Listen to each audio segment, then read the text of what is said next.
KUPPG penting untuk kita ketahui bersama karena dia sangat berkorelasi dengan program kerja dari tiap-tiap tahun perjalanan pelayanan GPIB.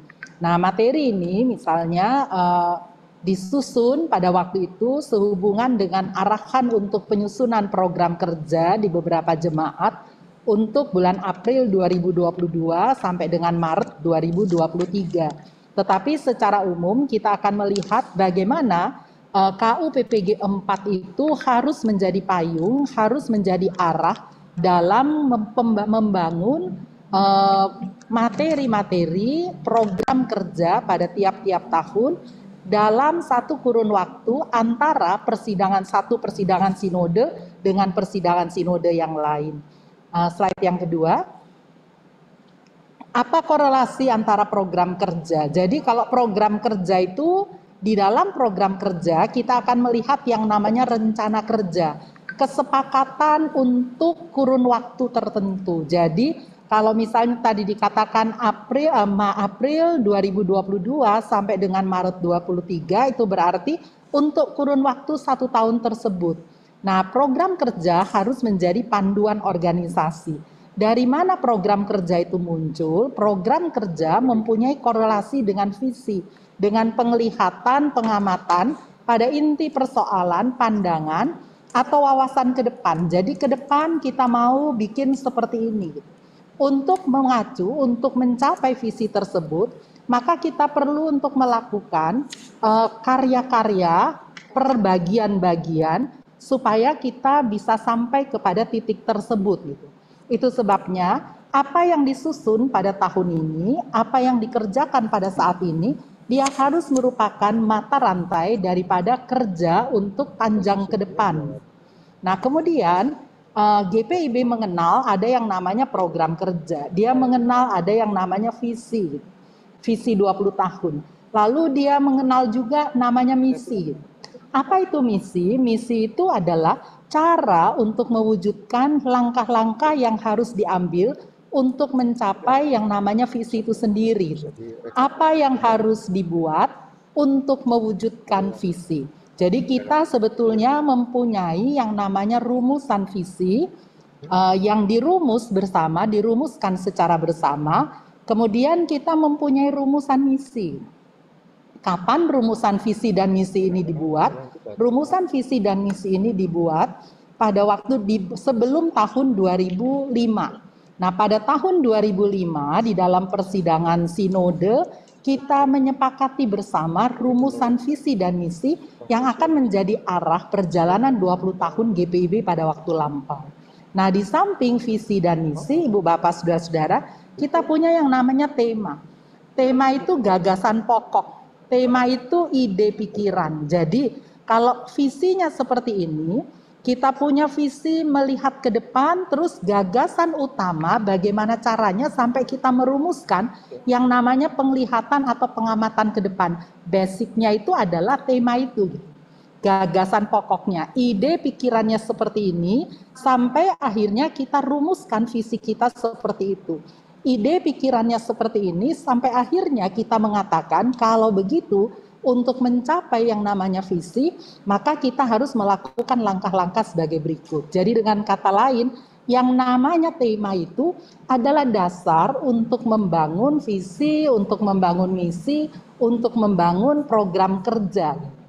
Nah, apakah itu berarti visinya, temanya itu bisa berbeda? Tidak, dia harus menjadi arahan bersama. Visi kita selama 20 tahun itu, nanti kita lihat bersama ya, kita punya visi 20 tahun, kita punya misi 20 tahun, kita punya tema untuk 20 tahun. Lalu tema untuk 20 tahun itu, dia dibagi dalam tema 5 tahun. Kita lihat sekarang, kita punya yang namanya visi. GPIB itu Bunyinya, GPIB menjadi gereja yang memberikan damai sejahtera Allah bagi seluruh. GPIB menjadi gereja yang mewujudkan damai sejahtera Allah bagi seluruh ciptaan. Artinya bahwa dia tidak hanya berpikir tentang skopnya sendiri, tapi dia berpikir tentang kebersamaan seluruh ciptaan itu. Nah, bagaimana caranya untuk mewujudkan visi tadi gitu? Supaya visi itu bisa tercapai, maka GPIB itu menggagas 3 langkah yang harus dilakukan selama 20 tahun supaya gereja ini menjadi mewujudkan damai sejahtera Allah bagi seluruh ciptaan. Yang dia lakukan itu pertama begini, GPIB itu harus menjadi gereja yang terus-menerus diperbaharui, artinya dia harus bersikap terbuka. Lalu dasar dari untuk melakukan pembaharuan itu adalah firman Allah. Ini sesuai dengan semangat reformasi itu sendiri. Reformata semper reformanda. Jadi bagaimana gereja reformasi itu dia harus selalu terus-menerus melakukan pembaharuan dalam dirinya gitu. Nah, pembaharuan itu Ibu Bapak Saudara-saudara, segala sesuatu itu berubah dalam kehidupan ini kata orang. Yang nggak berubah itu perubahan itu sendiri gitu. Artinya bahwa segala sesuatu dalam kehidupan ini dia mengalami yang namanya pembaharuan terus-menerus. Pembaharuan kalau dilakukan hanya di atas konteks kehidupan saja, itu bisa menyulitkan juga gitu. Kita bisa terbentur sana sini, kita bisa ngambang ke sana sini. Tetapi visi kita mengatakan pembaharuan yang harus dilakukan oleh GPIB secara terus-menerus itu dia harus berbasis pada firman Allah. Nah, itu sebabnya Ibu Bapak Saudara-saudara, kalau kita lihat ya, GPIB itu dengan program SBU-nya, Sabda Bina Umatnya. Nanti di KUPPG yang ketiga dia muncul yang namanya KBA, Komunitas Baca Alkitab gitu. Kenapa? Komunitas Baca Alkitab itu adalah program untuk tuntas membaca Alkitab gitu. Tadinya digagas oleh PKB, kemudian sekarang menjadi harus dilakukan atau diikuti oleh seluruh warga jemaat dari PA sampai dengan lansia. Kenapa itu harus dilakukan? Karena ini kita punya misi itu. Nah, lalu mundur sedikit terkait dengan sabda-sabda bacaan berdasarkan tema-tema itu. Kalau dulu kita punya bacaan itu pagi hari gitu. Tapi kemudian kita berkembang, bacaan itu saya lupa apakah di KUPPG 2 atau di KUPPG 3, mungkin di KUPPG 2 ya. Kita punya bacaan itu menjadi pagi dan sore. Nah, pagi dan sore ini lihat ya Bapak Ibu, dia katakan perubahan berdasarkan kebenaran firman Tuhan. Pagi hari kita berjumpa dengan Tuhan, kita berkarya. Sore hari kita berjumpa lagi dengan Tuhan lewat bacaan sabda-sabda. Di situ kita selesaikan dengan Tuhan. Jadi memulai hari dengan Tuhan lewat bacaan-bacaan itu. Kemudian malam hari kita selesaikan persoalan kita juga bersama dengan Tuhan. Nah, harapannya dengan cara ini kita bisa dipandu untuk mengalami perubahan secara terus-menerus. Nah, perubahan yang dilakukan secara terus-menerus itu indikatornya, jadi misi yang ketiga ini, pertama ini dia menampakkan harus berubah, dasar untuk perubahan, dan yang ketiga indikator untuk perubahan itu adalah terwujudnya perilaku kehidupan warga gereja, baik dalam persekutuan maupun dalam hidup bermasyarakat. Jadi perubahan terus-menerus berbasis pada firman Tuhan itu dia tidak hanya pada tataran konsep gitu, tetapi dia harus terwujud di dalam perilaku keseharian. Itu sebabnya sekali lagi misalnya salah satu contoh program kerja lewat bacaan-bacaan Sabda Bina Umat maupun bacaan-bacaan komunitas bacaan Alkitab itu sendiri gitu. Nah, yang kedua, misi kita itu adalah menjadi gereja yang hadir sebagai contoh kehidupan. Bagaimana caranya GPIB ini bisa menjadi mewujudkan damai sejahtera Allah bagi seluruh ciptaan. Caranya itu GPIB harus menjadi contoh kehidupan yang terwujud melalui inisiatif partisipasi dalam kesetiakawanan sosial. Jadi lihat ya Bapak Ibu, inisiatif berarti lewat ide-ide gitu. Dia harus menjadi gereja yang kreatif. Tetapi tidak hanya sampai pada tataran konsep yang membuatnya nampak kreatif, melainkan dia harus menjadi gereja yang nampak dalam aksi sosialnya gitu, berpartisipasi dalam tindakan-tindakan sosial gitu. Gereja yang kecil misalnya tidak terlalu besar, tetapi yang kecil ini dia kreatif minority di tengah-tengah mayoritas itu. Nah ini yang nomor 2 ya dia bilang.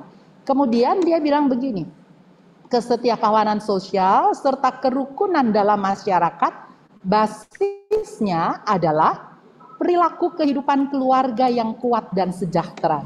Nah jadi ini penguatan keluarga itu menjadi hal yang sangat penting untuk diperhatikan supaya aktivitas di luar di tengah masyarakat itu bisa dilakukan secara baik paralel dengan aktivitas yang baik itu di tengah keluarga gitu.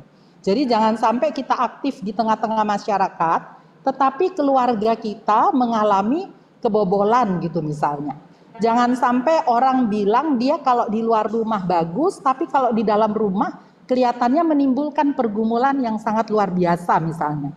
Nah yang ketiga, misinya itu berbunyi menjadi gereja yang membangun keutuhan ciptaan yang terwujud melalui perhatian terhadap lingkungan hidup. Jadi Bapak Ibu, perhatian terhadap lingkungan hidup ini harus menjadi cara kerjanya dari warga GPIB gitu. Dia harus memperhatikan semangat keesaan. Dia harus memperhatikan semangat persatuan dan kesatuan warga gereja sebagai warga masyarakat. Jadi Bapak Ibu, dulu itu orang katakan begini, GPIB ini dia menjadi penggagas, dia menjadi penggerak, orang tokoh-tokohnya itu sangat memperhatikan kegiatan-kegiatan keesaan. Tetapi penghujung di penghujung kelihatannya semangat ini mengalami proses pelunturan gitu.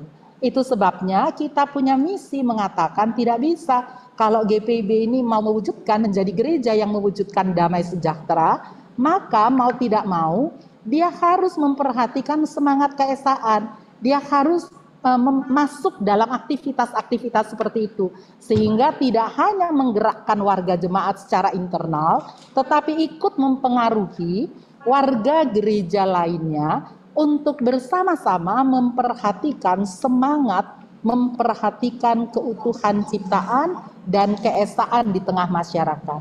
Nah, dua aspek di atas baik visi maupun visi misi itu pointersnya atau titik pijak berangkatnya itu ada di dalam tema. Ide pokoknya itu kenapa muncul visi dan misi? Karena tema kita itu adalah Yesus Kristus itu adalah sumber damai sejahtera gitu. Sumber damai sejahtera untuk siapa? Untuk dunia ini gitu. Karena Yesus Kristus sumber damai sejahtera, maka kita mencanangkan visi bunyinya begitu. Yesus Kristus sumber damai sejahtera, maka misinya kita bunyikan seperti itu. Nah ini yang tentang visi, misi, dan tema. Kemudian Bapak Ibu, tadi saya katakan tentang tema ya, Yesus Kristus adalah sumber damai sejahtera. Tema ini yang menjadi ide pokok, gagasan pokok itu, kemudian dia diterjemahkan dalam 5 tahun, tema 5 tahunan gitu. Tema 5 tahunan ini tadi bunyinya ya di atas itu tema PKUPPG 2 2006-2026. Saya seringkali keliru gitu ya untuk menyebutkan PKUPPG dan KUPPG gitu. Banyak juga di antara kita suka keliru menyebutkannya. Bapak Ibu ingat saja begini, kalau ada kata P di depan KUPPG maka itu untuk 20 tahun gitu. Itu bicara tentang jangka panjang ya. Tema PKUPPG 2 kita sekarang ada di tema KUPPG 2 2006-2026. pokok kebijakan umum panggilan pengutusan gereja untuk tahap 2006-2026 ini diketok di dalam buku hijau bagian awal pada persidangan sinode 2005 gitu. Nah, di dalam PKUPPG pokok kebijakan umum panggilan pengutusan gereja ada yang namanya kebijakan-kebijakan gitu. Kebijakan untuk tahun pertama, kebijakan 5 tahun pertama namanya KUPPG 1, kebijakan untuk tahun kedua, kebijakan untuk tahun ketiga. Jadi nggak pakai P ya, KUPPG. Ada KUPPG 1, KUPPG 2. Nah ini adanya di dalam terang tema untuk 20 tahun Yesus Kristus adalah sumber damai sejahtera. Untuk mewujudkan yang 20 tahun, lalu dibagi dia. KUPPG 1 sudah selesai kita 2006 2021 11. Terus sampai dengan sekarang kita ada di bagian hijau.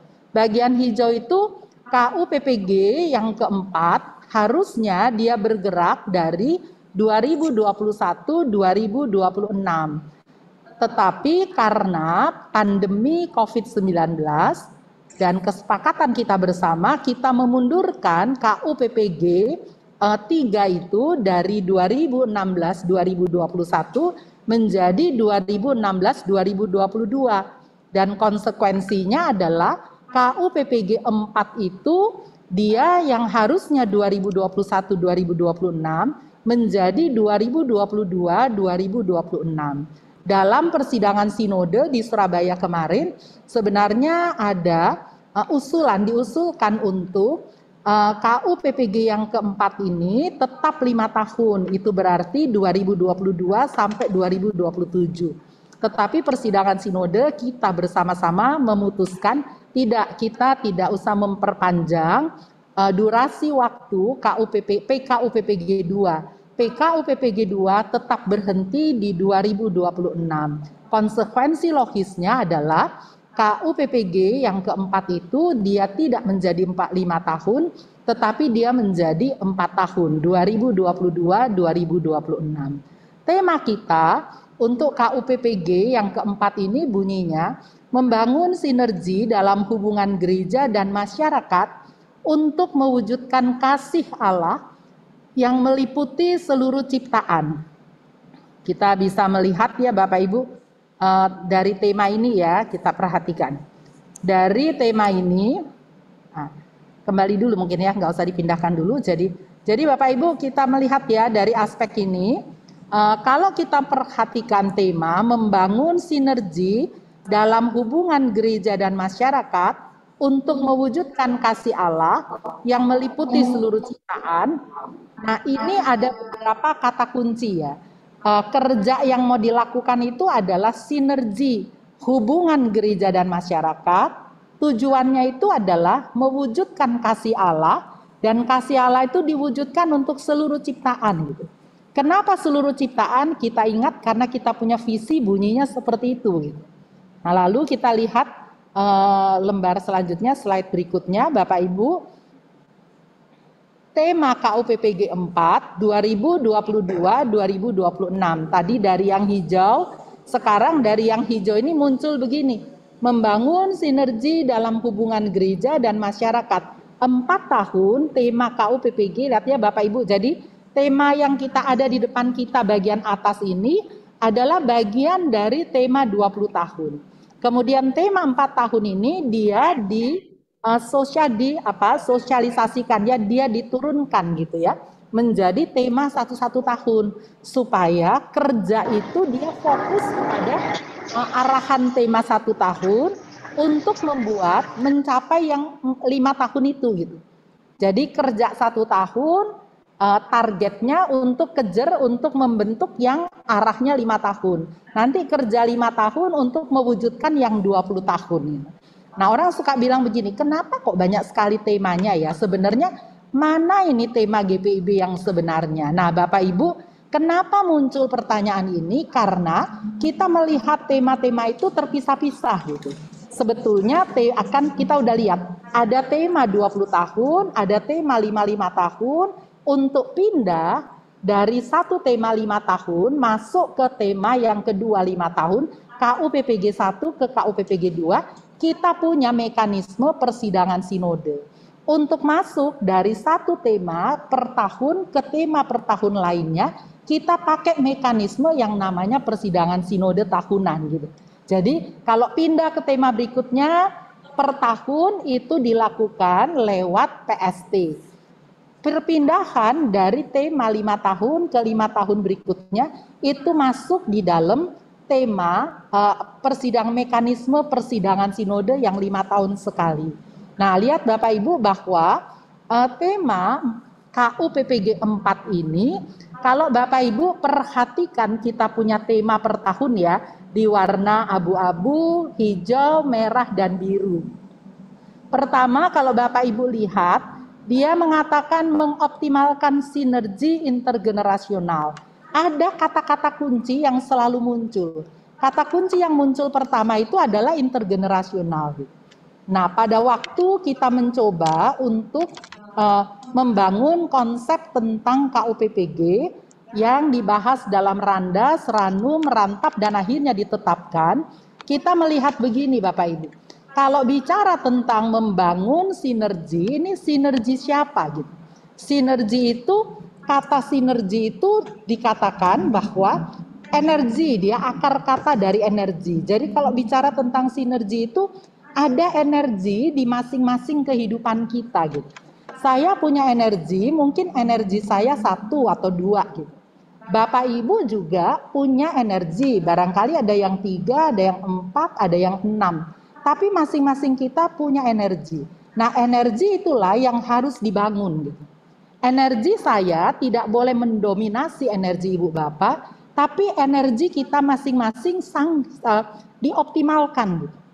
Supaya apa? Supaya kita bisa kerja bersama. Untuk apa? Untuk mewujudkan damai sejahtera di tengah masyarakat.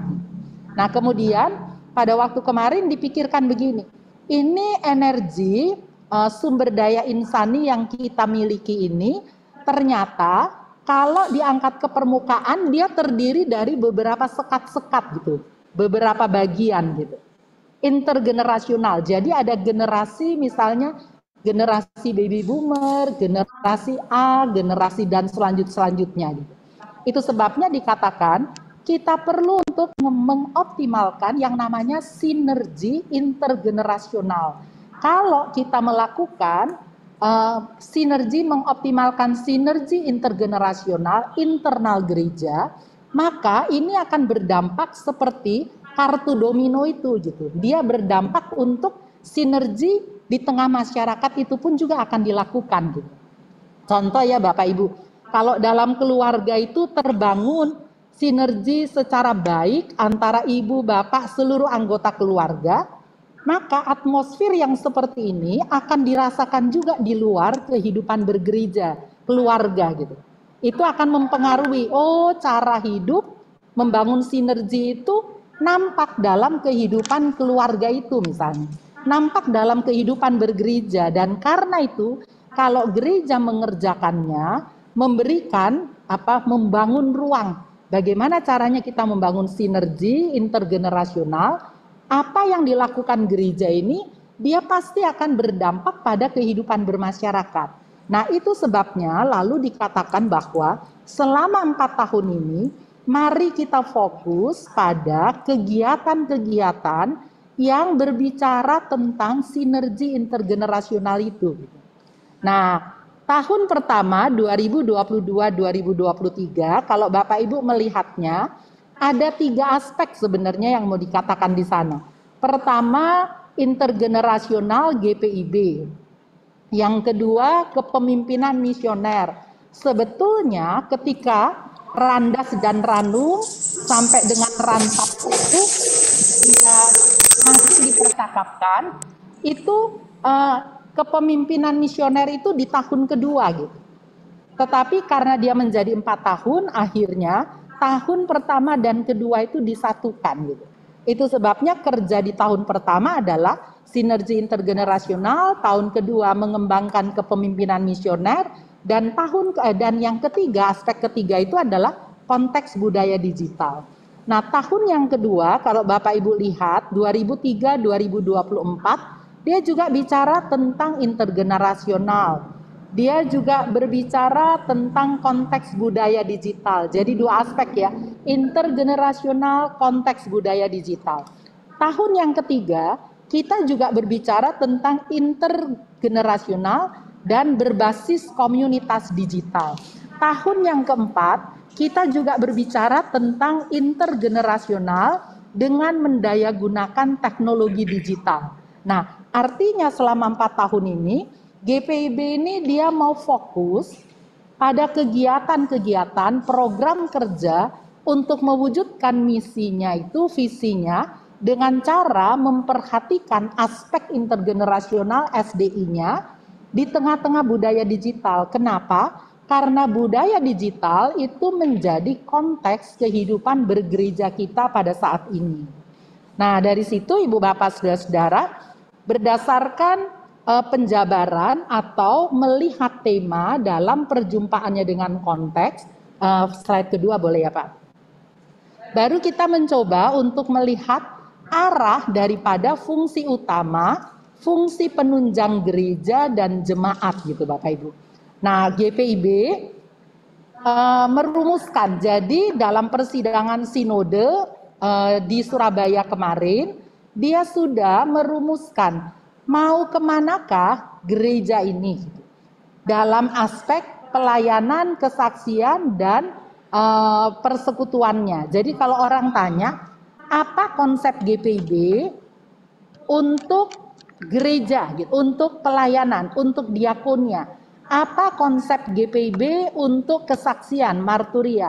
Apa konsep GPIB untuk koinonia gitu? Bapak Ibu cari aja buku hijau gitu. Dalam buku hijau itu nampak gitu.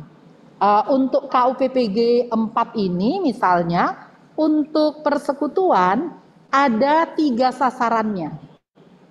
Nanti bisa dilihat di sana ya. Untuk strateginya itu ada 13. Nanti saya akan lihat di bagian bawah, kita akan lihat bersama. Lalu sasaran 3, strategi 13, ada indikator keberhasilannya. Indikator keberhasilannya itu ada 13. Sasaran ini tercapai kalau terukur dari indikator keberhasilan itu. Nah, jadi Bapak Ibu, berdasarkan tema yang dilihat dalam kacamata konteks budaya yang ada, konteks kehidupan ber-GPIB saat ini, lalu dirumuskanlah ini, kita sudah sepakati bersama. Untuk pelayanan ada 3 sasaran, ada strateginya 15, indikator keberhasilan 13. Untuk kesaksian sasarannya 7, strateginya 27, indikator keberhasilan 24. Itu yang namanya fungsi utama gereja. Fungsi penunjang gereja itu, fungsi penopang itu ada 4 gitu. Kita pakai konsep ini ya Bapak Ibu.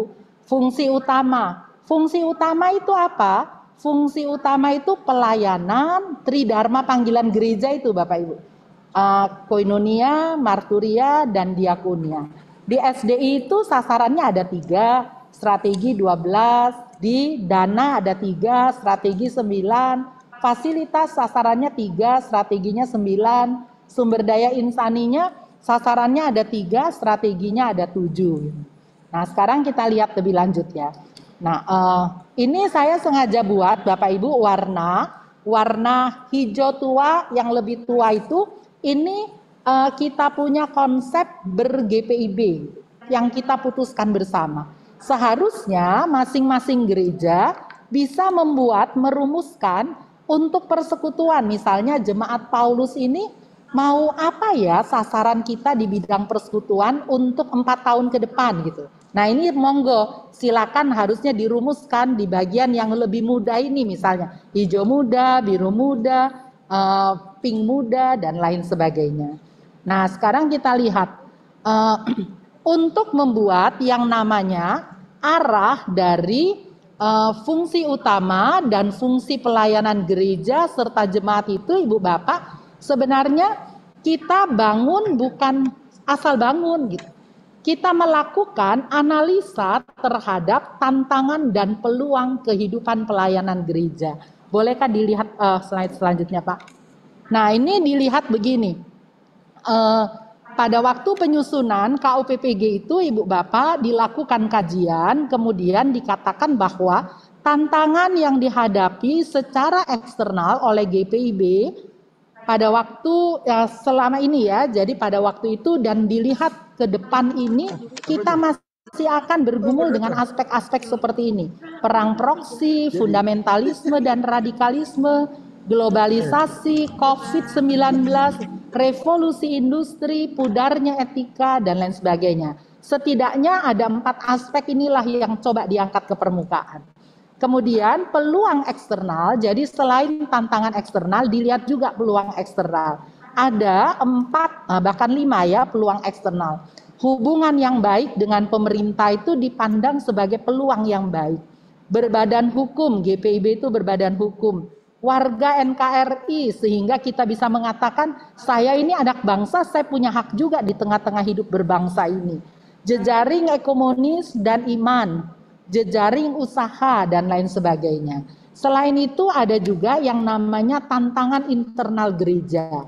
Tantangan internal gereja yang dilihat oleh GPIB itu adalah kesiapan gereja menghadapi kemajuan iptek. Sejauh mana gereja ini siap untuk menghadapi kemajuan iptek. Ilmu pengetahuan semakin berkembang, sekarang ini aja begini Bapak Ibu. Lewat ibadah-ibadah secara online itu, pertanyaannya adalah, apakah kita punya warga GPIB itu, dia masih ada di dalam kebersamaan kita, atau sebetulnya dia hanya ada di atas kertas gitu, sebagai warga jemaat, tetapi ibadahnya itu udah nggak di kita lagi gitu, secara online dia udah beribadah di mana-mana gitu. Nah, sekarang bagaimana secara internal kita siap untuk menghadapi tantangan bergereja di era yang seperti itu. Yang kedua itu waktu itu ya yang jadi pergumulan kita bersama. Rutinitas dan selebrasi yang tidak berdampak pada masyarakat dunia. Jadi dilihat bahwa GPIB ini seringkali dia sibuk ya, pada waktu itu dilihat sibuk dengan kegiatan-kegiatan rutinitas dan selebrasi gitu, misalnya perayaan ini, perayaan itu dan lain sebagainya. Bukan tidak boleh, tetapi harusnya dia balance dengan kehadirannya di tengah masyarakat gitu. Jadi tidak hanya kegiatan-kegiatan internal, tapi dia harus perhatikan juga aktivitas-aktivitas secara eksternal itu sendiri. Nah, yang ketiga adalah pemberdayaan dan penata kelolaan SDI yang belum maksimal. Jadi dipandang begini Bapak Ibu, kita punya sumber daya insani yang kaya, tetapi pemanfaatan SDI itu masih di sekitar orang yang itu-itu juga gitu misalnya. Masih banyak warga GPIB yang kelihatannya belum mendapat ruang yang cukup baik dalam aktivitas-aktivitas pelayanan bergereja. Saya ingat Bapak Ibu, pada waktu lampau misalnya, saya senang kalau ada orang yang bilang, sekarang anak saya, dia aktif bantu pelayanan di gereja A misalnya, gereja B, karena kapasitas dia, kemampuan dia untuk bernyanyi, untuk main musik, dan lain sebagainya. Pada waktu itu, waktu saya mendengar seperti itu, rasa saya itu masih, hebat juga ya warga GPIB bisa diperhitungkan untuk pelayanan di gereja lain. Tapi suatu saat saya menjadi sedih ketika orang bilang begini, orang tua, anak saya senang bergereja di sana karena dia dilibatkan dalam pelayanan, dia menjadi penerima tamu di sana gitu. Itu memprihatinkan gitu Bapak Ibu. Kalau mau jadi penerima tamu ngapain di gereja lain gitu. Kenapa tidak di gereja kita gitu. Tapi ternyata ini tantangannya gitu. Kita tidak memberikan ruang kepada banyak warga. Akhirnya sejumlah orang mengatakan karena orang-orang itu saja yang ada di dalam gereja yang tidak mendapatkan kesempatan justru diberdayakan oleh gereja lain. Nah, ini menjadi tantangan kita bersama. Kemudian Bapak Ibu, produk-produk gerejawi yang belum membumi dengan baik di tengah jemaat. Tantangan bersama adalah kita putuskan bersama keputusan bergereja kita. Selesai persidangan kita bangun keputusan yang lain misalnya. Nah, ini menjadi persoalan yang dilihat sebagai hal yang harus diperhatikan. Apa yang diputuskan bersama harusnya menjadi acuan untuk membangun program kerja. Karena itu saya pikir program yang kita lakukan pada siang hari ini menjadi hal yang sangat baik. Sosialisasi terhadap produk persidangan sinode itu yang akan membuat kita mengerti, oh keputusannya begini. Karena itu mari kita bangun program kerja kita berdasarkan arah yang seperti itu. Nah, selanjutnya itu adalah keragaman dampak pandemi COVID-19. Kita masih ada di dalam pergumulan seperti itu. Sekarang ini malah persoalan tentang hepatitis itu ya yang kelihatannya mengkhawatirkan juga gitu ya Pak Pendeta. Nah, kemudian ini potensi internal gereja Bapak Ibu. Pengalaman historis SDI dan non SDI, kita punya sumber daya insani dan non sumber daya insani yang cukup luar biasa. Nah, tentang pengalaman historis ini Ibu Bapak, ini menjadi hal yang penting sekali gitu.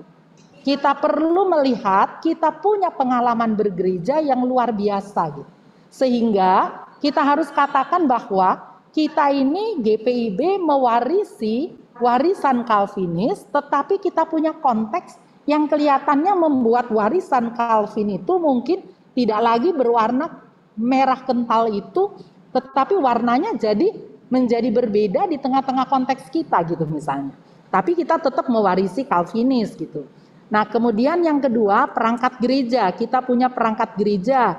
Kita punya wilayah pelayanan di 26 provinsi, itu luar biasa Bapak Ibu. Kita punya pengalaman dengan pandemi COVID-19. Kita punya kerjasama oikumenis. Kita punya studi SDI pendeta, sumber daya insani pendeta. Ini di dalam KUPPG yang ketiga ya, yang lalu itu, ini sudah dicanangkan bagaimana SDI pendeta itu harus diperhatikan. Kalau gereja ini punya SDI pendeta yang mumpuni, tentu saja dia bisa mengarahkan juga ikut membantu dinamika pelayanan ber-GPIB secara lebih optimal gitu. Nah, ini yang tadi saya bilang, di warna yang lebih tua ini tantangan-tantangan gitu ya, kondisi kita secara bersama GPIB. Kita perlu untuk merumuskan bersama di tingkat jemaat masing-masing bagaimana tantangan eksternal jemaat. Jemaat Paulus berbeda misalnya dengan jemaat lain gitu misalnya. Dan karena itu ini harus dibangun gitu Bapak Ibu. Bisa sama, bisa juga dia menjadi bertambah gitu misalnya. Kalau tadi misalnya di dalam tantangan eksternal gereja itu ada 4, mungkin di jemaat itu cuma 3 kita. Atau di jemaat itu ternyata dia menjadi 6 gitu. Silakan saja gitu. Ini perlu untuk dirumuskan bersama oleh masing-masing jemaat. Nah, kemudian Bapak Ibu ini mekanisme ya. Jadi bagaimana keterhubungan, boleh dilihat slide selanjutnya. Membangun sinergi dalam hubungan gereja dan masyarakat untuk mewujudkan kasih Allah yang meliputi seluruh ciptaan. Merah di atas itu adalah tema kita untuk 5 tahun gitu. Nah, kemudian itu di bawah ya, di bagian bawah itu ditulis pojok kanan alur KUPPG yang keempat. Tadi kita udah ngeliat ini temanya, ini tantangan internal, eksternal. Sekarang kita mau mencoba untuk mendudukkannya di dalam sebuah slide, dalam keterhubungannya. Bapak Ibu lihat, kalau temanya membangun sinergi dalam hubungan gereja dan masyarakat untuk mewujudkan kasih Allah yang meliputi seluruh ciptaan, maka persoalan kita adalah bagaimana kita membangun sinergi gereja dan masyarakat saat ini. Begitu kan Bapak Ibu? Apa yang mau kita kerjakan kalau begitu? Yang mau kita kerjakan nih yang hijau di samping kiri itu gitu.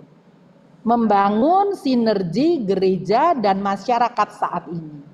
Nah, lalu kalau ketika kita mau membangun sinergi gereja dan masyarakat, kalau sekarang kita mau membangun gereja, sinergi gereja dan masyarakat, pertanyaan selanjutnya adalah bagaimana persoalan kita ya? Apa persoalannya? Nah, ini tadi persoalan yang ada di tengah ini, yang di sini ini, itu tadi yang ada di sebelumnya, di slide sebelumnya kan Bapak Ibu. Ini tantangan internal kita. Pertama tadi ya, kesiapan gereja menghadapi kemajuan iptek. Tadi Bapak Ibu udah lihat kan kita punya 5 aspek itu.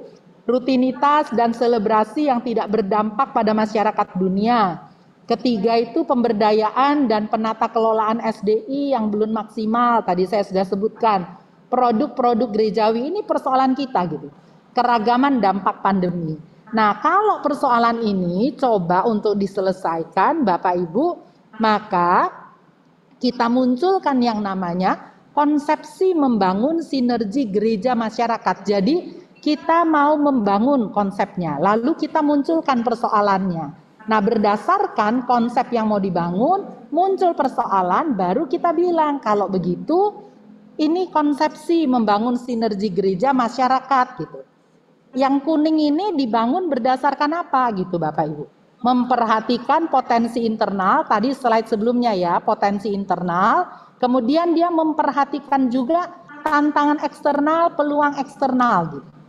Nah, kemudian konsepsi membangun sinergi gereja masyarakat ini, Bu Bapak, ini Bapak Ibu bisa lihat di dalam hasil KUPPG terkait dengan sasaran, strategi dan indikator keberhasilan di fungsi utama dan fungsi penunjang. Jadi bagian kuning itu kita sudah punya rumusan itu. Nah, lalu Bapak Ibu, bagian kuning ini dia harus dijabarkan di coklat tadi gitu. Dijabarkan pada tahun pertama lewat program kerja, dijabarkan pada tahun kedua lewat program kerja, dijabarkan pada tahun ketiga lewat program kerja tahun ketiga, dijabarkan pada tahun keempat lewat program kerja tahun keempat. Jadi kelihatan ya, tema 5 tahun, kemudian lewat persoalannya, kemudian dia konsepsinya itu muncul di dalam program kerja. Makanya kalau buat program kerja harus perhatikan yang kuning itu gitu. Kalau program kerja ini dilakukan secara baik, maka hubungan gereja dan masyarakat itu akan terbangun.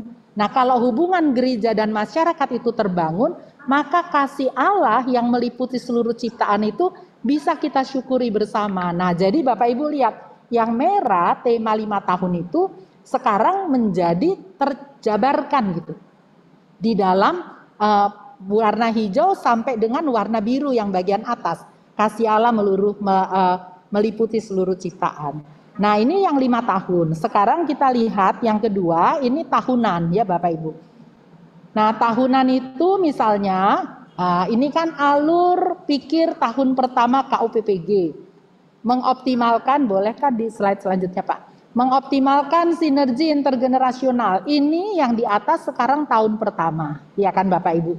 Nah, untuk tahun pertama itu sinergi intergenerasional dan kepemimpinan misioner. Persoalannya harus dirumuskan gitu. Baik oleh gereja maupun oleh jemaat kita gitu. Selama 1 tahun ke depan, mari kita perhatikan sinergi intergenerasional kita ini seperti apa. Apa persoalan di sekitar sinergi intergenerasional jemaat? Apa persoalan intergenerasional di tengah jemaat? Apa persoalan pemimpin misioner di tengah jemaat? Nah, ini perlu dirumuskan. Kemudian ini warna ini konsepsinya ya Bapak Ibu. Kalau konsepsinya ini untuk membangun konsepsinya ini perhatikan perangkat GPIB. Perhatikan evaluasi pelayanan jemaat. Nah, perangkat GPIB ini termasuk yang namanya program kerja sinodal. Perhatikan itu. Kemudian di bawah pertimbangkan lingkungan strategis gitu. Perhatikan tantangan dan peluang eksternal dalam KUPPG 4 yang tadi kita sudah lihat 2 slide sebelumnya. Nah, kalau ini kita lakukan, maka implementasi sinergi intergenerasional dan kepemimpinan misioner itu harus nampak di dalam program kerja kita. Jadi program kerja tahun ini dia akan menjadi berbeda dari program kerja tahun lalu gitu. Copy paste itu sebenarnya nggak akan terjadi gitu. Kalau kita membahas secara baik yang namanya arah daripada kebijakan ini gitu. Karena sasaran tahun ini itu adalah sinergi intergenerasional dan kepemimpinan misioner secara optimal. Selanjutnya ini mengoptimal ini ya kita punya tema ya Bapak Ibu untuk tahun ini. Nah, ini sekarang saya mau menjelaskan tentang hubungan, boleh slide selanjutnya ya. Hubungan fungsi utama dan fungsi penunjang. Ibu Bapak, kita suka sebut Di GPIB itu kalau dulu dia pakai istilah misalnya pelayanan itu lewat 10 bidang itu ya, IAI dan lain sebagainya.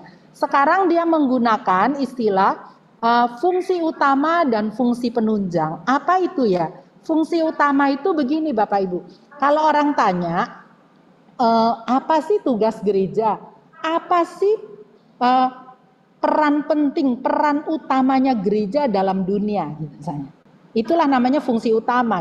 Apa fungsi utamanya? Itu namanya tridharma panggilan gereja. Koinonia, diakonia, dan marturia. Itu kan 3 aspek ya. Nah, di sini kita lihat harusnya ini gambarnya besar, ini gambarnya dunia gitu. Di luarnya gambar ini ya ada dunia.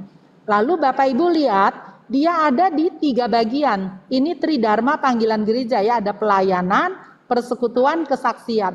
Langsung saja Bapak Ibu lihat, pelayanan ini ada 3, 15, 13 itu artinya KUPPG 4 ini sasarannya ada 3, strateginya ada 15, indikator keberhasilan 13. Persekutuan ada 3, 13, 11 gitu. Kesaksian 7, 27, 24. Ini sasaran, strategi, indikator keberhasilan. Nah, jadi begini Bapak Ibu. Dalam dunia ini harus nampak itu pelayanan gereja, harus nampak itu persekutuan gereja, harus nampak kesaksian gereja. Nah, supaya dia bisa nampak segitiga panggilan bergereja ini, maka di dalamnya itu proses mekanisme menguatkan sumber daya insaninya, memperhatikan dananya, memperhatikan fasilitasnya, memperhatikan sistem informasinya, itu harus duduk secara baik. Kalau yang di tengah dia duduk secara baik, maka yang di luar itu dia akan nampak di tengah masyarakat. Nah, itu sebabnya GPIB dia bilang begini, selama 4 tahun ke depan dalam bidang SDI ada 3 sasarannya, ada sekian strateginya ya, ini 12 strateginya dan 13 indikator keberhasilan. Begitu juga dengan dana, ada 3 sasaran, 9 strategi, fasilitas 3 sasaran, 9 strategi, 10 fasilitas indikator keberhasilan. Nah, kemudian Bapak Ibu perhatikan, bagian atas, segitiga yang atas itu harus diaplikasikan, dikerjakan oleh bidang-bidang gitu. Nah, jadi kan gitu. Bidang-bidang itu yang di bawah ini dia mengerjakan apa yang dari atas. Yang dari atas itu harus dikerjakan dalam koordinasi bidang itu sendiri. Hijau itu teologi, biru itu pelkes, kemudian merah itu Inforkom Litbang, yang salem itu gereja germasa ya, P2 itu PPSDI Pelkat, kemudian PE itu pembangunan ekonomi gereja. Nah Bapak Ibu lihat dia punya keterhubungan, irisan-irisan itu ada. Harusnya saya bingung untuk buatnya ya, tetapi ini harusnya dia punya keterhubungan satu sama lain. Jadi dia nggak bisa parsial-parsial itu nggak bisa gitu. Nah ini yang namanya nanti kita ketemu dengan yang namanya penunjang PJP dan PP. Di sini mekanisme kerjanya gitu. Untuk apa? Untuk mengerjakan yang kebijakan-kebijakan pada bagian atas tadi gitu. Nah itu ya Bapak Ibu ya, dari situ kemudian ya ini arah panggilan dan pengutusan jemaat. Kalau Bapak Ibu mau bikin di tengah jemaat, maka Bapak Ibu lihat yang warna biru ini. Buatlah yang warna biru, yang konteksnya itu jemaat tadi yang saya bilang, biru tua, biru muda gitu. Kemudian ini konsepsi KUPPG, GPIB, ini sudah yang warna hijau itu sudah kita ketok pada waktu persidangan sinode di Surabaya, gitu kan. Nah kemudian yang hijau tua, berarti biru ditambah hijau muda, itulah kita punya konsepsi arah, panggilan, dan pengutusan jangka pendek tingkat jemaat. 4 tahun ke depan kita mau bikin ini nih. Jemaat Paulus 4 tahun ke depan mau bikin ini. Jemaat Immanuel 4 tahun ke depan mau bikin ini gitu misalnya. Ebenezer juga begitu. Nah yang hijau itu kemudian dia di breakdown di dalam PKA-PKA per tahun itu gitu. Harusnya begitu Bapak Ibu. Nah ini rincian tata kala ya KUPPG 4 2022, 2026. Bapak Ibu bisa menemukan ini juga. di dalam hasil KUPPG 4 dari hasil persidangan Sinode Surabaya. Di sini dia punya kegiatan juga, kegiatan internal, kegiatan eksternal. Nah, ini KUPPG 4 GPIB, Bapak Ibu. Nah, ini yang saya bilang tadi. Kalau Bapak Ibu katakan di bidang persekutuan tadi saya bilang ada 3. Salah satunya terwujudnya. Jadi ini lihat ya, terwujudnya persekutuan jemaat GPIB berdasarkan firman Tuhan dengan pemahaman iman GPIB yang dinyatakan secara dinamis, inovatif, melalui hidup rukun bersatu, saling menghargai, membantu, dan semakin kokoh. Pertanyaannya begini, kenapa rumusan sasaran seperti ini? Ya ini kan sama dengan dia punya misi ya Bapak Ibu, betul nggak? Kan bu misinya kan persekutuan berdasarkan firman Tuhan yang diperbaharui terus-menerus tadi, itu kan misi pertama GPIB. Nah, untuk mencapai sasaran ini, dia bangun strategi persekutuannya, pembentukan komunitas baca Alkitab bagi warga jemaat, di lingkup jemaat, melalui media digital, dengan memanfaatkan presbiter pendamping. Lihat ya, presbiter pendamping 210-215. Kemudian B, pembentukan komunitas studi Alkitab bagi presbiter dan pengurus pelkat, serta komisi di lingkup jemaat melalui media digital di bawah koordinasi Ketua Majelis Jemaat. Jadi, kalau yang A itu adalah presbiter bersama dengan 110-nya yang didampingi, 110, 115. Kemudian presbiter ini sendiri sekarang dia ada dalam satu grup bersama dengan KMJ-nya, dengan pendetanya. Nah, selanjutnya yang ketiga, KMJ itu sendiri dia ada dalam kebersamaan dengan para pendeta gitu ya. Pembentukan kelompok diskusi teologi bagi para pendeta di lingkup MUPEL yang didasarkan pada pemahaman iman GPIB melalui digital. Nah, ini membentuk ministerium di antara pendeta, mewujudkan gereja, ini sasaran-sasarannya dia ya Bapak Ibu. Ini indikator keberhasilan persekutuan. Nih ya, ada 1, 2, 3, 4 ya, untuk sasaran yang pertama. Kemudian ini sasaran yang kedua, tercapainya, bisa ya. Nah, tercapai kondisi persekutuan jemaat GPIB memiliki wawasan kebangsaan berbasis pemahaman iman GPIB. Lalu dia punya strategi persekutuannya itu ada di situ. Sosialisasi pokok kebangsa dan negara dari pemahaman iman GPIB, membentuk kesadaran positif. Ini sasaran kedua ya, strategi yang kedua. Kemudian kita lihat indikator keberhasilannya. Boleh slide yang selanjutnya, Pak?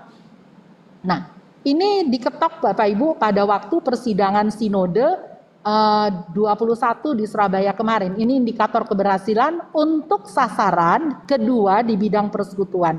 Lanjut lagi Pak. Ini sasaran persekutuan di bidang ketiga. Ini strategi persekutuan di bidang ketiga. Ini indikator keberhasilan di bidang yang ketiga. Kemudian kita lihat sasaran strategi indikator keberhasilan pelayanan. Jadi tadi kan ini di bidang koinonia, sekarang di bidang diakonia. Satu itu ya, gereja bertanggung jawab, kemudian strategi pelayanannya ada di situ juga, indikator keberhasilan pelayanan untuk sasaran pertama ada di sana, sasaran pelayanan kedua, gereja menjadikan 75 pos pelayanan dan kesaksian. Ini strategi pelayanannya. Kemudian indikator keberhasilannya seperti itu misalnya. Untuk yang kedua ya. Nah, kemudian ini sasaran pelayanan yang ketiga. Strategi pelayanan yang ketiga. Kemudian ini indikator keberhasilan pelayanan yang ketiga. Ini sasaran strategi indikator keberhasilan untuk bidang kesaksian. Ini sasaran kesaksian pertama, strategi kesaksian pertama. Indikator keberhasilan kesaksian yang pertama. Sasaran kesaksian yang kedua, strategi kesaksian yang kedua, indikator keberhasilan kesaksian yang kedua gitu ya. Kita bisa lihat 70 sekolah Yapendik efektif hadir di tengah masyarakat yang membutuhkannya. Adanya sistem dan kurikulum pendidikan di beberapa sekolah di bawah naungan Yapendik untuk dijadikan model, misalnya indikator keberhasilannya. Nah, ini sasaran kesaksian 3. GPIB mengoptimalkan pelayanan kesehatan di 20 pos pelayanan kesehatan milik GPIB dalam rangka mendukung terciptanya masyarakat sehat. Strateginya itu membangun kurikulum, membina orang-orang yang terpanggil, membangun kesadaran dan partisipasi jemaat untuk mendukung terlaksananya pelayanan kesehatan dan mengoptimalkan peran pelayan Yayasan Kesehatan GPIB. Ya, ini indikator keberhasilan kesaksian 3. Udah selesai. Kemudian sasaran kesaksian bagian keempat. Ini sasaran kesaksian strateginya, indikator keberhasilannya. Ini sasaran kesaksian kelima, strategi kesaksiannya, indikator keberhasilannya, sasaran kesaksian yang keenam. Ini strateginya, ya. Sasaran kesaksian yang ketujuh, ada 7 ya. Indikator keberhasilannya juga nampak di sana. Jadi tugas Bapak Ibu, carilah buku hijau itu, carilah buku produk ini, lalu cari di situ, ada di sini di situ semua. Sasaran strategi indikator keberhasilan sumber daya insani. Yang pertama, strateginya yang warna bawahnya, ini indikatornya. Ini sasaran sumber daya insani yang kedua, ini strateginya untuk melaksanakannya, ini indikator keberhasilannya. Bapak Ibu kan? Strategi ini yang ketiga, nah itu strateginya, ini indikatornya. Nah ini di bidang dana. Sasaran dana, seluruh warga jemaat dan jemaat sudah memberikan persembahan persepuluhan secara rutin setiap bulan. Strateginya untuk itu bagaimana? Ada di situ gitu. Indikator keberhasilannya seperti apa? Ada di sana juga. Gitu. Ini sasaran dana kedua, strategi kedua, indikator keberhasilan kedua, sasaran dana ketiga, strategi ketiga, indikator keberhasilan dana yang ketiga misalnya. Memiliki rekening tabungan dana, ini indikatornya. Kalau ada ini berarti oh tercapai itu sasaran gitu misalnya, salah satunya ya. Nah ini ya. Kemudian ini fasilitas. Sasarannya fasilitas 1, semua jemaat GPIB memiliki fasilitas gedung ibadah misalnya. Strateginya mengupayakan agar setiap jemaat memiliki fasilitas permanen bersertifikat gitu. Nah itu sasaran kedua, ketiga, indikator keberhasilannya. Kemudian sasaran fasilitas yang kedua, tercapai legalitas status kepemilikan bangunan. Ini strateginya. Kemudian ini indikator keberhasilannya. Kemudian sasaran fasilitas yang ketiga, terwujudnya optimalisasi aset GPIB, strateginya seperti itu, indikator keberhasilannya berbunyi seperti itu, sebanyak 75%, sebanyak 50%, terwujudnya 50% kerjasama antar jemaat dalam kegiatan optimalisasi aset GPIB, Geria Bina Lawang, Geria Krida Sekesalam dapat menjadi pusat pembinaan dan pendidikan GPIB. Nah, ini sasaran di bidang Inforkom. Strateginya seperti itu, indikatornya seperti itu, ya. Ini sasarannya yang kedua, yang ketiga ya. Indikator keberhasilan sistem informasi yang ketiga ya. Sampai di situ Pak Pendeta ya. Ya. Terima kasih Ibu. Bapak Ibu, demikian presentasi yang telah disampaikan yang menunjukkan bahwa KUPPG adalah yang memberikan arah bagi GPIB dalam melaksanakan visi dan misinya yang berwujud dalam pelaksanaan PKA-nya. Visi dan misi ini dituangkan dalam tema-tema, tema 20 tahun, tema 5 tahunan, dan tema tahunan. Sehingga jelas bagi kita GPIB dalam melaksanakan visi dan misi itu sekali lagi yang terwujud dalam PKA kita. Yang berikut adalah untuk membedakan kalau pokok-pokok kebijakan umum panggilan gereja itu berarti jangka panjang 20 tahunan. Sementara kalau kebijakan umum panggilan dan urusan gereja itu bisa dilihat dalam jangka waktu lebih panjang. Nah, Bapak Ibu juga berkaitan yang disampaikan bagian akhir, berkaitan sasaran, strategi, dan indikator keberhasilan, memang mau tidak mau kita harus membaca dari PKUPPG ini, supaya kita bisa melihat apakah sasaran yang kita ingin capai itu tercapai, lalu kemudian strategi seperti apa, Lalu juga kemudian untuk mengukur bahwa apa yang kita lakukan sudah berhasil atau tidak. Kalau mungkin belum berhasil, mungkin perlu yang kita kemudian mengoreksi bersama atau kemudian memikirkan kembali strategi-strategi apa yang harus kita tempuh untuk mencapai apa yang jadi visi dan misi kita. Baik Bapak Ibu, kita mempunyai waktu kurang lebih 30 menit untuk kita melakukan tanya jawab. Untuk sesi pertama saya membuka bagi Bapak Ibu yang akan bertanya, 3 orang. Tolong sebutkan nama, jabatan gereja, dan juga asal jemaatnya. Silakan. Ada 3. Ada 3, baik yang pertama dari PNL, Ibu Margareta Soselisa. Silakan Ibu.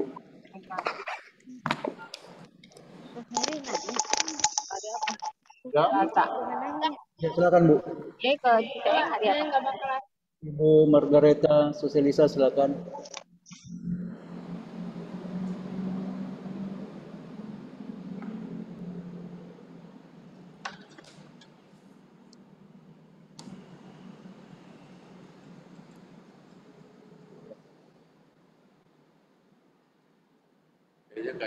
Nggak jadi ya. Kami berikutnya Pak Petrus. Penatua Fritz dari Petrus.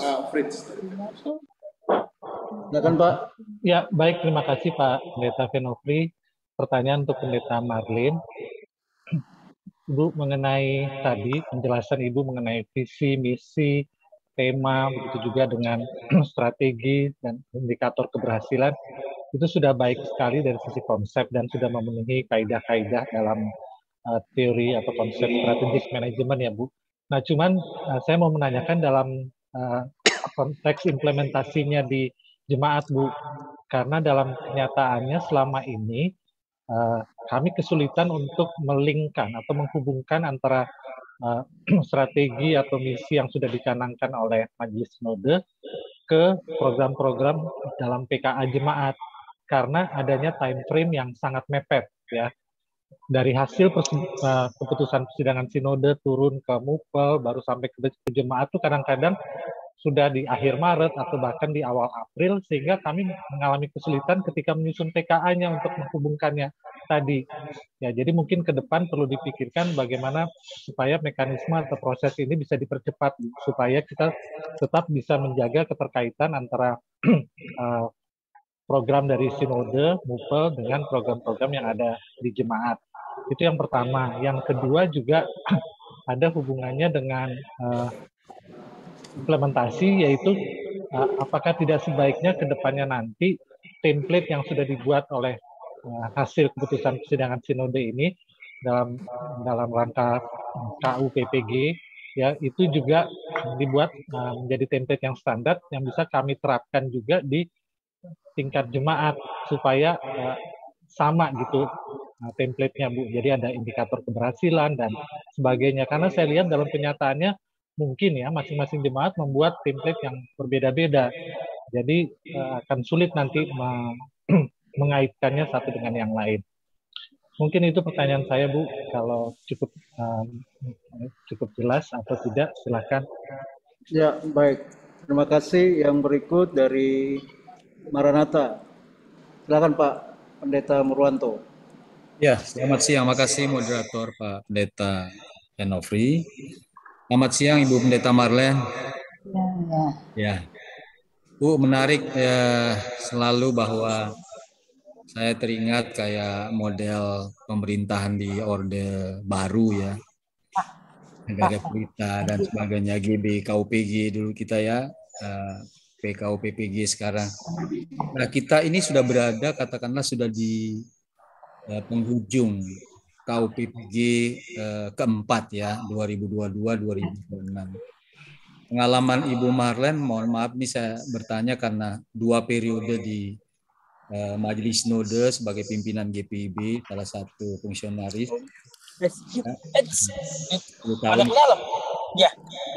Siap. Ya, aku di sini aja. Ya, saya mau bertanya, mungkin Ibu punya pengalaman bahwa kira-kira kan misi itu apa yang kita kerjakan, ada visi Yesus Kristus sumber damai sejahtera. Di penghujung seperti ini, menurut Ibu Pendeta Marlen, gimana visi itu bagi GPIB secara keseluruhan ya? Apakah memang udah terwujud atau itu masih pergumulan terus-menerus, atau dia sesuatu yang tidak sama rata di jemaat, karena kan ujung tombaknya pasti di jemaat ya, pasti di jemaat itu. Nah, jadi ini sudah mau berakhir kan, ini sudah KUPPG keempat gitu. Lalu apakah nanti visi itu setelah KUPPG keempat itu akan berubah lagi? Itu pertanyaan saya yang kedua. Nah, saya lihat Bu, yang KUPPG keempat ini tekanannya kalau dilihat itu membangun sinergi dalam hubungan gereja dan masyarakat. Ya, hubungan gereja dan masyarakat ini bukan persoalan yang mudah bagi GPIB. Tadi Ibu sudah menyampaikan kebanyakan kita ya berkutat pada kegiatan rutinisme atau selebrasi di dalam perayaan-perayaan kita yang katakanlah bisa sangat internal, kurang kerjasama, kurang dialog, kurang membangun sinergitas justru dengan masyarakat luas, terutama saudara-saudara kita yang mayoritas. Nah, ini memang diserahkan lagi kepada jemaat kan, ujung tombaknya jemaat. Gimana ini bahwa tema 2022 sampai 2026 ini KUPPG keempat ini betul-betul bisa mendarat gitu ya. Nah, ini kan saya kalau lihat tadi penjabarannya memang banyak ide-ide yang sangat bagus, tapi itu pasti tidak mudah. Tidak mudah. Bagaimana misalnya dialog dengan saudara-saudara kita yang Muslim, kerjasama dengan lembaga-lembaga mereka. Ya, ini kan masyarakat ya. Atau dengan pemerintah. Selama ini kan kita paling ya kalau ada undangan pemerintah kita ikut gitu. Tapi terutama dengan yang mayoritas ini. Nah, ini tantangan bagi kita dalam KUPPG keempat ini di ujung PKUPPG 20 tahun ini. Itu mungkin Bu, mohon masukan sehingga kita bisa lebih baik lagi. Sekian dan terima kasih. Ya, terima kasih Pak Pendeta. Yang selanjutnya dari Paulus Penatua Iki Tera Sapta. Pak Iki ya, silakan Pak.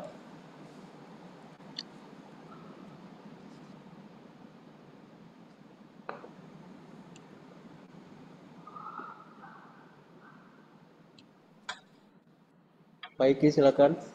Iya, maaf tadi terputus tuh, nggak tahu kenapa. Oke, Ibu, kalau melihat penjelasan tadi sebetulnya tahun 2017 atau tahun berapa saya lupa di Bali kalau tidak salah. Kalau nggak waktu itu salah satu pembawa acara pembicaranya Bapak Nisapih kalau tidak salah ya waktu itu. Itu mengenai strategi, sasaran maupun indikator keberhasilan sudah dibahas secara jelas. Yang saya harapkan waktu itu tahun 2002-2003 ini semua GPIB jemaat sudah 100% bisa melaksanakan keseragaman ini. Tapi faktanya mungkin sampai sekarang ini baru 30-40% yang perubahan yang terjadi. Sisanya sama sekali masih pakai cara-cara lama gitu. Nah, jadi saya kira penjelasan seperti ini cukup tepat, namun tetap harus didukung lagi dengan pelatihan ya. Jadi setiap orang-orang yang, karena begini Bu, setiap periode itu terjadi penggantian, yang lama turun, yang baru masuk, sama sekali nol itu, gitu dengan sehingga diharapkan saran usulan ini buat diadakan juga pelatihan untuk orang-orang yang bakal menjadi penyusun PKA.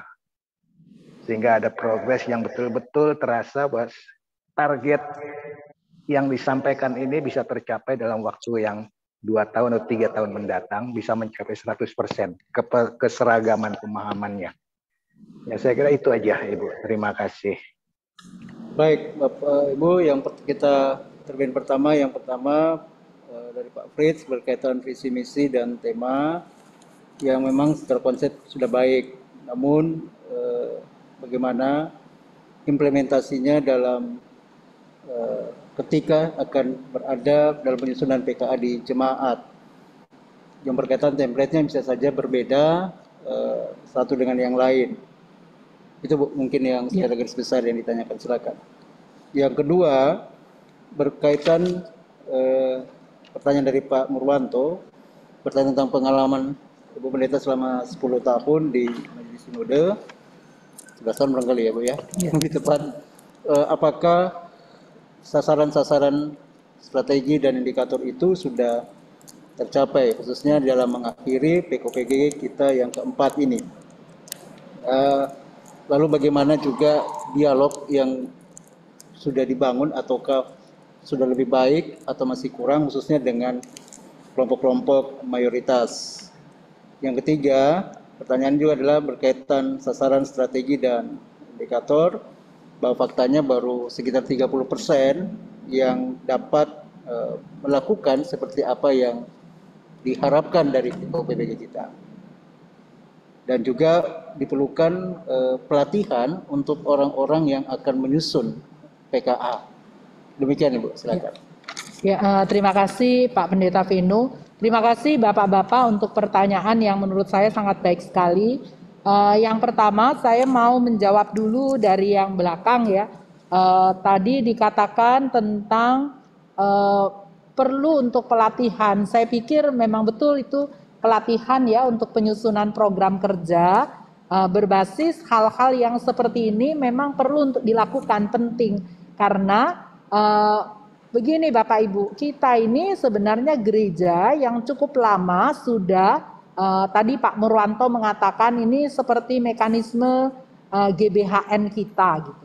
Kita udah mencanangkannya, tetapi sejauh mana konsep kita itu dia menjadi acuan dalam penyusunan program kerja, ya saya pikir masing-masing kita bisa menjawabnya lah ya, lewat pengalaman-pengalaman di tengah-tengah kehidupan bergereja masing-masing. Indikatornya itu misalnya begini, pada waktu kita menyusun program kerja, apakah kita ini melihat tadi gitu, sasarannya GPIB itu 5 tahun ke depan mau begini, karena itu program kerja yang kita buat itu kita perhatikan sasaran-sasaran itu kita lakukan itu atau enggak gitu Bapak Ibu. Yang membedakan antara KUPPG 4 dengan KUPPG 3 itu, di KUPPG 3 ada sasaran strategi tetapi tidak ada indikator keberhasilan. Nah sebenarnya kalau ini tadi kan jadi persoalan kita bersama gitu, persoalan GPIB itu dikatakan kita buat produk tapi produk itu tidak sungguh-sungguh dijadikan acuan. Nah pada waktu mau melakukan evaluasi dari KUPPG yang ketiga kemarin, kami pada waktu itu Majelis Sinode melakukan evaluasi terhadap program kerjanya GPIB itu dari 2016 sampai dengan tahun 2020 gitu. Produk Bogor ya, Bogor. Kemudian dilihat, diperiksa kira-kira dari program kerja ini berapa persen yang cocok dengan kita punya sasaran dan strategi pada KUPPG buku hijau yang lalu itu. Ketika dilakukan penelitian Bapak Ibu, lalu kita mengatakan seperti ini, pada waktu kita mengevaluasinya, pada saat itu kami dibantu oleh teman-teman pendeta muda yang pada waktu lalu mereka berperan sebagai, mereka ikut aktif ya, ikut terlibat dalam penyusunan program kerja, karena mereka ini adalah notulis-notulis itu gitu. Nah jadi Bapak Ibu, pada waktu itu notulis kan dia harus buat transkrip dan lain sebagainya, sehingga mereka sangat paham lah ya mekanisme produk-produk GPIB lewat PST itu gitu. Nah kemudian kita duduk, kira-kira duduk bersama itu sekitar 8 bulan, 9 bulan gitu Bapak Ibu. Nah kesimpulan yang dilakukan itu adalah begini, KUPPG GPIB itu ternyata tidak dijadikan acuan oleh sebagian besar penyusun program kerja juga. Jadi pada waktu program kerja mau dibuat, dia tidak sungguh-sungguh dijadikan acuan. Ada 1-2 bidang yang memang mengerjakannya, tetapi sebagian besar bidang tidak memperhatikan aspek itu. Itu yang pertama. Namun yang kedua, kita melihat begini, sekalipun dia tidak dijadikan acuan, ternyata program kerja itu dia bisa dimasukkan di dalam boxnya itu gitu. Jadi kalau misalnya kita bilang begini, di bidang sasaran gitu, bidang persekutuan, kita punya sasaran misalnya kita mau mempererat persekutuan lewat komunitas baca Alkitab misalnya gitu. Ternyata program kerjanya terbentuk gitu Bapak Ibu. Ada program kerjanya. Lalu dikatakan begini, kenapa ya sampai bisa muncul gitu? Walaupun tidak diperhatikan tapi di lapangan dalam penyusunan program kerja dia muncul itu program gitu. Sasaran ini dia terbaca di sini gitu. Nah, pada waktu itu dengan teman-teman adik-adik pendeta muda ini dikatakan bahwa iya inilah pekerjaan Roh Kudus gitu. Jadi ya Tuhan maunya begitu, kita ketok bersama. Tuhan punya cara juga untuk menggiring kita melihat aspek itu gitu. Nah, tapi setelah kita bekerja bersama, Bapak Ibu, baru kita dapatkan jawabannya itu begini. Dalam persiapan, dalam PST itu biasanya ada materi-materi studi meeting. Materi-materi studi meeting ditambah dengan materi-materi pengayaan, pendalaman terhadap PA, penelahan tema. Jadi PA terkait dengan tema. Ternyata ini menjadi hal yang sangat luar biasa, berguna untuk membuat pada waktu kita menyusun program kerja itu kita kenal secara baik ini kondisinya, konteks kita lewat narasumber-narasumber yang memperkaya cara berpikir kita, ditambah dengan pendalaman tema-tema Alkitabiah itu sendiri gitu. Nah, akhirnya program kerja yang dibangun ini ya kena gitu, sesuai dengan tema tadi gitu. Karena apa? Karena sasaran dan strategi itu kan juga dibangun karena memperhatikan dia punya konteks ke depan, masa kini dan masa depan. Itu yang dikatakan dengan memperhatikan linkstra, memperhatikan lingkungan strategi kita gitu, baik global, regional maupun lokal gitu kan. Dia perhatikan aspek itu pada waktu dia menyusunnya sehingga dia tepat guna gitu Bapak Ibu. Satu sisi secara imania kita perlu meyakini bahwa warga gereja ini duduk bersama dalam arahan Tuhan, dalam tuntunan Roh Kudus untuk memaknai panggilannya dalam sebuah konteks gitu misalnya. Akhirnya Tuhan bekerja juga untuk bersama-sama memberikan hikmat kepada kita menangkapnya gitu. Tapi sisi lain, secara logika, logis kita bisa katakan bahwa kita melakukan penyusunan program kerja itu berdasarkan analisa yang baik terhadap tema kita dalam perjumpaannya dengan konteks persoalan-persoalan di tengah-tengah kehidupan bergereja dalam konteks bermasyarakat. Nah, itu dua aspek itu yang dilihat gitu. Nah, tadi kalau Bapak mengatakan sekaligus saya menjawab tentang formatnya. Kelihatannya dia baik, apa formatnya ini perlu nggak ya kita buat untuk di tengah-tengah jemaat? Kita punya format bersama, tadi saya katakan di dalam arah fungsi utama, fungsi penunjang gereja dan jemaat, yang tadi saya bilang ini warna hijau, nanti jemaat perlu bangun warna hijau muda gitu Bapak Ibu. Perlu nggak dilakukan? Harus dilakukan gitu. Jemaat harus buat untuk 4 tahun ke depan kita maunya begini gitu. Nah, nanti Bapak Ibu kan kalau menyusun program kerja sebenarnya kan kita mulai dari jemaat gitu. Setelah itu apa hasil dari pertemuan ber-GPIB gitu lewat keputusan PST gitu. Kalau buku hijau itu benar-benar dijadikan acuan, maka penyusunan program kerja oleh jemaat menurut saya 60%, kalau tidak mau mengatakan 70%, sebelum terjadinya PST itu sebetulnya dia sudah punya gambaran gitu Bapak Ibu. Nah, nanti pada waktu PST baru kita tambahkan bagian-bagian yang dalam kebersamaan ber-GPIB, begitu juga dengan bagian-bagian dalam kebersamaan bermupel itu sendiri gitu. Kenapa? Karena yang kita pakai sebagai acuan kan baik tingkat sinodal, tingkat jemaat maupun tingkat mupel kan kita punya kebijakan bersama, arah kebijakan bersama gitu. Jadi supaya tidak terlalu terlambat, sarannya itu adalah mari jemaat-jemaat mulai melakukannya gitu. Kapan dia mau melakukannya, ya dikerjakan saja.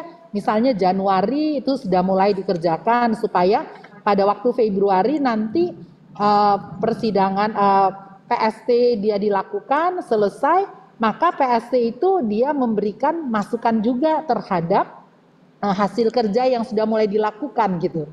Kalau misalnya kita tunggu nanti PST selesai baru kita mulai bergerak, memang agak lambat gitu Pak. Jadi saya pikir begitu, hasil kebersamaan mungkin itu perlu untuk bisa kita mulai kerjakan bersama. Nah kemudian Pak,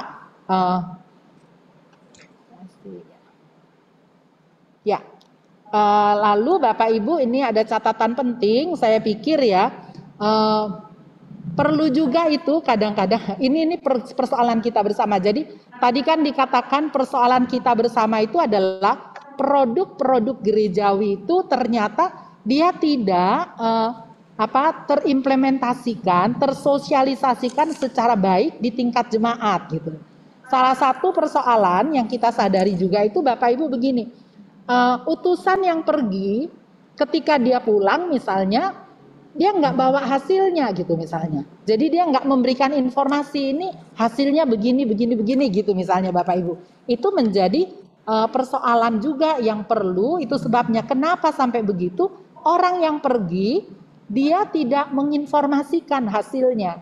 Tapi ini salah satu cara yang baik misalnya pada hari ini bagaimana MUPEL secara bersama menginisiasi pertemuan untuk menginformasikan inilah hasil kesepakatan kita bersama sehingga teman-teman yang pergi itu terbantu juga oleh pertemuan yang seperti ini untuk mensosialisasikan hasil daripada persidangan sinode yang diikuti. Nah itu yang kedua ya Bapak Ibu, yang sekaligus beberapa pertanyaan tadi yang sudah disampaikan ya. Kemudian template ya, tadi itu saya sudah menyinggung juga tentang template bersama standar yang perlu untuk dibangun di tengah-tengah jemaat kita masing-masing karena kita punya konteks yang beragam gitu antara satu dengan yang lain. Nah selanjutnya Bapak Ibu, pertanyaan Pak Pendeta Murwanto sangat baik sekali ya Bapak Ibu. Itu juga yang menjadi pertanyaan saya, sejauh mana sebenarnya visi damai sejahtera itu ternyata dia sudah membawa peningkatan kah, kalau tidak mau perubahan lah ya, kita harus berani bicara perubahan karena kita punya misi pertama itu kan ngomongnya begitu. Perubahan terhadap kehidupan ber-GPIB, warga GPIB. Bapak Ibu saya mau katakan bahwa salah satu hal yang bisa kita lihat, sekarang kalau kita hadir dalam sebuah sidang majelis jemaat, saya kurang tahu ya Bapak Ibu bisa mengukurnya masing-masing. Dalam sidang majelis jemaat, kondisinya itu tidak setegang pada waktu saya baru mau jadi pendeta, jadi pendeta gitu ya Bapak Ibu. Dulu kalau jadi pendeta itu di awal-awal rasanya kalau mau acara sidang majelis jemaat itu seperti sesuatu yang kalau bisa saya nggak mau hadir di situ deh daripada saya tegang-tegang begitu kan Bapak Ibu, daripada pusing gitu ya Bapak Ibu. Maksudnya aduh kayaknya masalah ini bisa diselesaikan baik-baik tapi bawaannya itu emosi sekali gitu misalnya. Nah tapi sekarang ini nggak seperti itu gitu Bapak Ibu, itu yang saya rasakan ya. Saya kurang tahu bagaimana teman-teman pendeta apakah merasakan hal yang sama atau tidak. Nah itu yang saya mau katakan bahwa apakah mekanisme ini semakin dia nampak gitu, bahwa visi kita ini ternyata visi yang memang memberikan warna untuk kebersamaan kita juga gitu.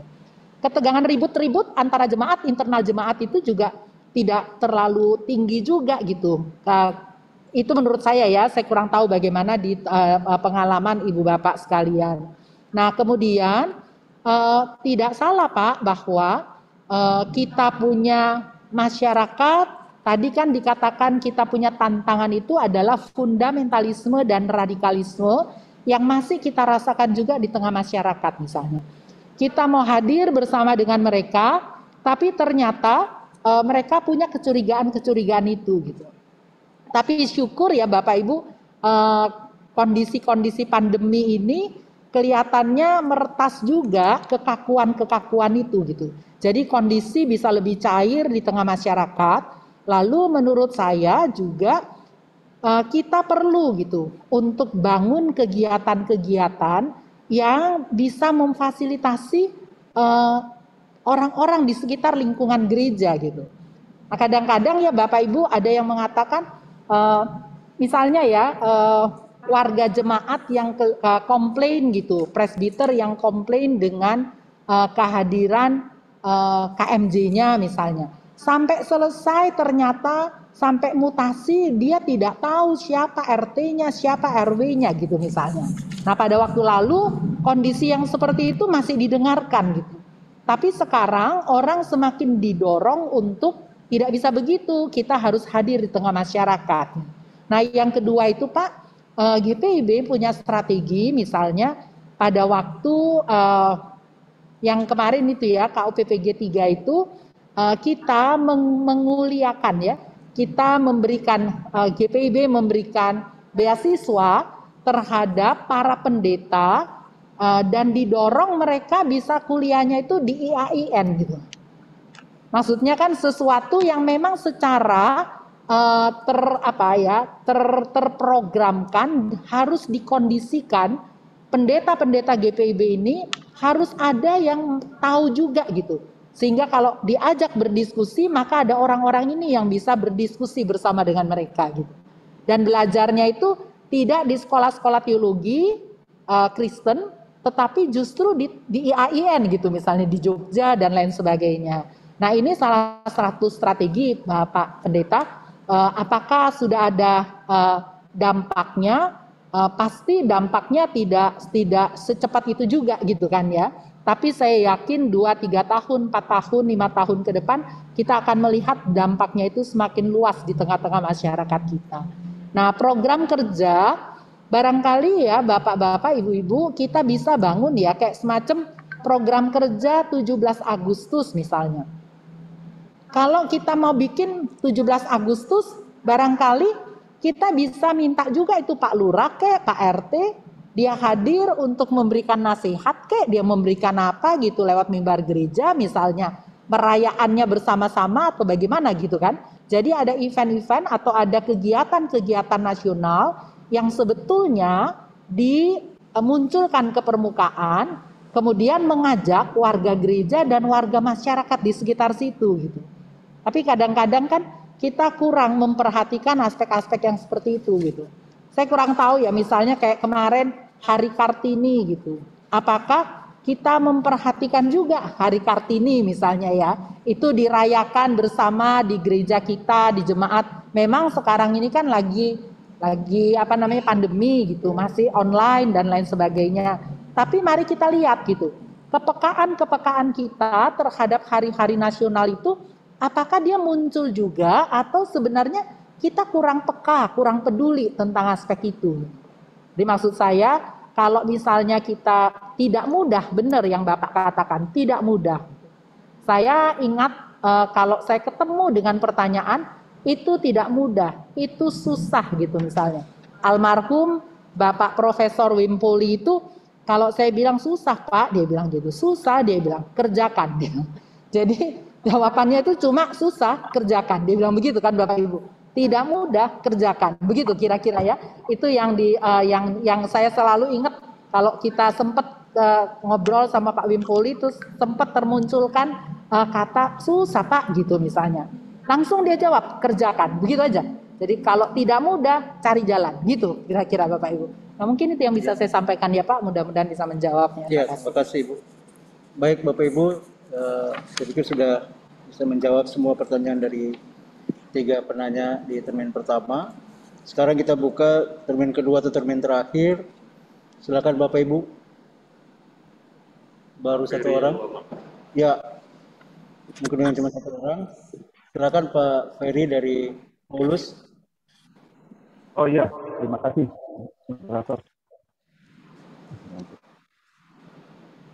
Ya, untuk membangun saya akan bertanya untuk membangun sinergi antara gereja dan masyarakat. itu tidak mudah untuk kita laksanakan. Karena kita masing-masing jemaat punya pendapat dan pemahaman yang berbeda terkait masalah ini. Apakah pembicara dapat memberikan konsep dasar supaya kita ini seragam? Halo? Ya, lanjut, Pak. Halo? Ya, lanjut. Terdengar ya? Terdengar, Pak. Apakah pembicara punya konsep dasar untuk keseragaman di GPIB dalam membangun sinergi antar gereja dan masyarakat? Seperti apa konsep dasar yang bisa disampaikan? Terus yang dua, ukuran keberhasilannya seperti apa membangun sinergi antar gereja dan masyarakat, dan hambatan yang sebesarnya apa dalam menghadapi atau melaksanakan sinergi antar gereja dan masyarakat. Saya rasa itu saja. Terima kasih. Terima kasih, Pak. Ada lagi, Bapak Ibu? Ada lagi? Baik. Pertanyaannya yang ada dua. Pertama, membangun sinergi antara gereja dan masyarakat bukan persoalan yang mudah. Dan apakah ada konsep dasar di GPIB untuk membangun sinergi antara gereja dan masyarakat? Yang kedua, apa ukuran keberhasilan dalam melihat hubungan sinergi antara gereja dan masyarakat, dan apa hambatan terbesarnya? Demikian, Bu. Baik, Pak. Terima kasih, Pak, untuk pertanyaannya. Apa ukuran tentang membangun sinergi gereja dan masyarakat, Pak? Saya pikir GPIB concern ya dengan aspek relasi hubungan sinergisitas antara gereja dan masyarakat ketika dia mengadakan satu bidang yang secara khusus berpikir tentang relasi gereja dan masyarakat. Bidang 2 atau bidang 3 itu adalah bidang yang secara khusus memikirkan dan membangun kerja-kerja bersama terkait dengan sinergi gereja dan masyarakat itu. Nah, jadi apa ukurannya? Menurut saya kita bisa lihat di dalam kita punya program kerja pada bidang gereja dan masyarakat itu, gitu, Pak.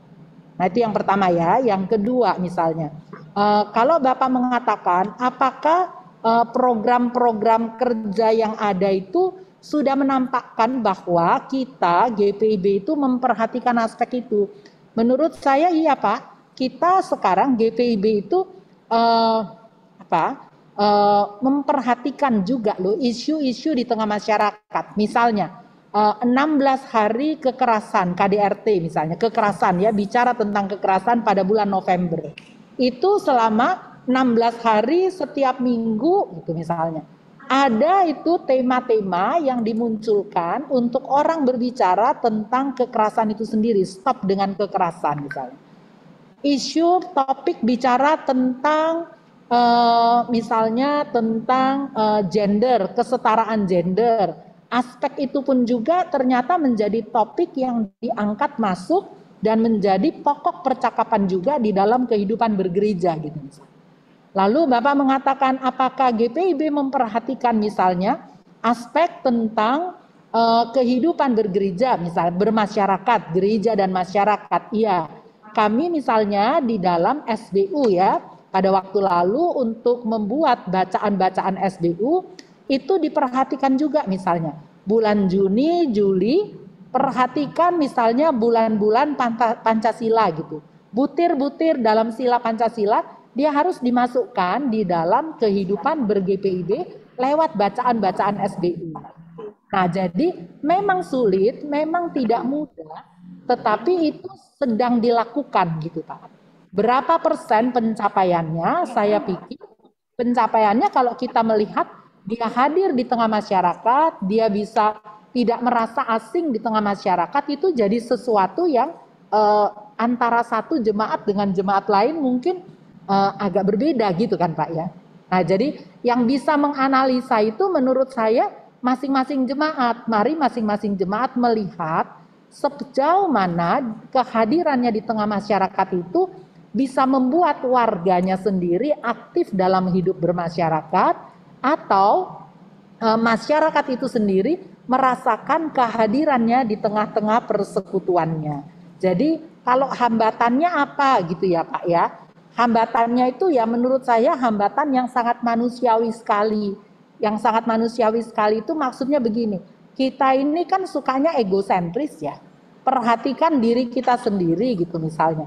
Pertemuan, persekutuan internal jemaat saja, banyak juga warga-warga gereja yang kalau disuruh memilih kepentingan bersama atau kepentingan internal, mungkin yang dipilih adalah kepentingan internalnya gitu.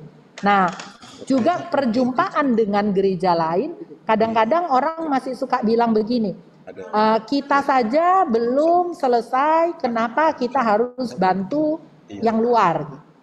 Gereja kita saja masih kurang, kenapa kita harus bantu yang luar gitu.